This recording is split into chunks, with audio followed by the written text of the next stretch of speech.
उत्तर प्रदेश के जिला ग्रेटर नोएडा के बीटा 2 सेक्टर कोतवाली में प्रभारी बैठे थे।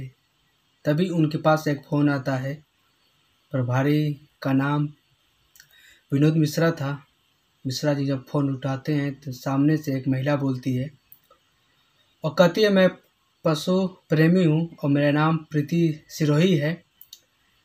मेरे घर के पास एक गली में कुतिया रहती थी, लेकिन मेरे मोहल्ले में रहने वाला एक आदमी उस कुतिया को अपने घर में ले गया और उसके घर से कुतिया की रोने की आवाज़ आ रही है। जब मैं उसे देखने गई तो उस आदमी ने गेट बंद कर दिया है। मुझे कुछ अनहोनी की आशंका है। ये घटना अक्टूबर 2023 की ग्रेटर नोएडा उत्तर प्रदेश की थी। पुलिस जब सुनती है तो जो कोतवाल साहब रहते हैं विनोद मिश्रा अपनी टीम के साथ पहुंचते हैं ग्रेटर नोएडा के अल्फ़ा 2 सेक्टर में। वो कोतवाली में थे ग्रेटर बीटा 2 सेक्टर में और ये घटना थी ग्रेटर नोएडा के अल्फ़ा 3 सेक्टर में। घटना पर मौके पर पहुंचते हैं और उस महिला से बातचीत होती है। महिला अपना नाम प्रीति सिरोही बताती है और बताती है, मैं पशु प्रेमी हूँ। और आगे बताती कि हमारे गली में एक कुतिया रहती थी जो भी उसको जो कुछ देता वो खा लेती, ना किसी से ज़्यादा बोलती ना किसी को, वो भूखा करती थी। लेकिन सामने जो आप घर दिख रहा है, इस घर में एक प्रॉपर्टी डीलर रहता है और प्रॉपर्टी डीलर उस कुतिया को उठा कर घर में ले गया और घर में रोने की आवाज़ आई। जब मैं घर के बाहर उसको पूछने गई तो बाहर का गेट बंद कर दिया।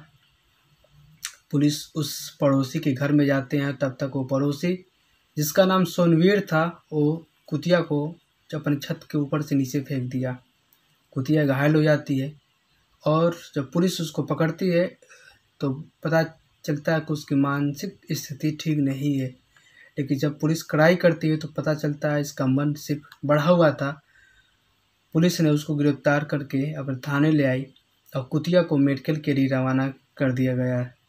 मेडिकल होने के बाद रिपोर्ट ये आई कि उसके साथ दुष्कर्म हुआ है कि नहीं हुआ, ये मेडिकल रिपोर्ट आने के बाद ही पता चलेगा। फिलहाल प्रीति सिरोही के जितने भी पड़ोसी हैं, जब इस मामले को सुने, जब सबसे पहली बार जब प्रीति सिरोही उसके घर के सामने चिल्लाई तो आसपास के मोहल्ले के लोग जुटे और सेक्टर में जितने लोग थे उस सब जुटकर थाने पहुँचे अल्फ़ा 2 सेक्टर में। और जब वहाँ कोई नहीं मिला तो फ़ोन लगाती है जो कोतवाली था सेक्टर बीटा 2। और जब कोतवाली में फ़ोन लगाती है तो वहाँ मिलते हैं कोतवाल के प्रभारी विनोद मिश्रा। और विनोद मिश्रा को जो पशु प्रेमी प्रीति सिरोही थी जानकारी देती है। और जब पुलिस आती है अल्फ़ा 2 सेक्टर में और सबको लेकर उस आदमी यानी एक प्रॉपर्टी डीलर जो प्रॉपर्टी की लेन देन काम करता है, जिसका नाम सोनवीर है, उसके घर जाती है। तो उसी वक्त जब घर में पुलिस कोशिश करती है जाने की, उसी वक्त उस आदमी यानी सोनवीर ने अपनी छत के ऊपर से कुतिया को नीचे फेंक दिया।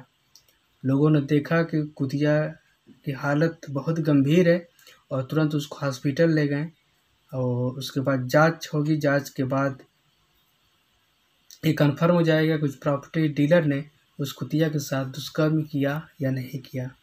फिलहाल लोग आक्रोशित हैं और पुलिस सबको समझा कर घर भेजती है और उसको लेकर थाने आती है अल्फ़ा 2 सेक्टर में। उसके बाद कोतवाल साहब अपने कोतवाली सबको ये दिलासा देकर लौट जाते हैं कि अगर ये आरोपी हुआ तो इसके खिलाफ ज़रूर सख्त सख्त सज़ा की कार्रवाई की जाएगी। पशु धारा में यानी वन्य जीव संरक्षण अधिनियम और जो भी दुष्कर्म का मामला मिलता है, दोनों इसके खिलाफ मामला दर्ज किया जाएगा। ये घटना दोस्तों है ग्रेटर नोएडा, एक ज़िला पड़ता है नोएडा के पास उत्तर प्रदेश में, उसी का सेक्टर था बीटा 2 सेक्टर और अल्फ़ा 2 सेक्टर। असल में अल्फ़ा 2 सेक्टर एक थाना है और बीटा 2 सेक्टर उसी थाने का एक कोतवाली है, जिसके अंदर बहुत थाने आते हैं। और थाने के जो प्रभारी थे विनोद मिश्रा ने इस मीडिया से बात करते हुए बताया कि मुझे इस महिला का फ़ोन आया था। महिला ने जैसे ही इस मामले को हमको सुना, हम तुरंत अपनी टीम के साथ अल्फा 2 सेक्टर में पहुंचते हैं और उस आरोपी को गिरफ्तार करने की कोशिश करते हैं। तभी वो अपनी छत पर से अब जो जानवर था कुतिया, उसको नीचे फेंक दिया। फिलहाल कुतिया जिंदा है, उसे इसका इलाज किया जा रहा है और इसको लेकर थाने पहुंचकर पूछताछ की जा रही है। दोस्तों, ये वीडियो जो आप लोग देखें, ये कहानी असल में अक्टूबर 2023 की है, लेकिन इस समय ये वायरल हो रही है कि किस तरह एक आदमी इतना घिनौना कार्य भी कर सकता है। किसी महिला या किसी लड़की को छोड़ो, एक जानवर को नहीं छोड़ रहे हैं, ऐसे ऐसे शैतान इस दुनिया में पड़े हैं। इस वारदात को सुनाने का मकसद किसी भावनाओं या किसी धर्म के खिलाफ नहीं है। मेरा सिर्फ मकसद रहता है कि आपको सही जानकारी, एक सही वारदात मिले। आप इस वारदात के बारे में क्या सोचते हैं? उस हैवान को क्या सज़ा मिलना चाहिए? कमेंट में ज़रूर बताएं।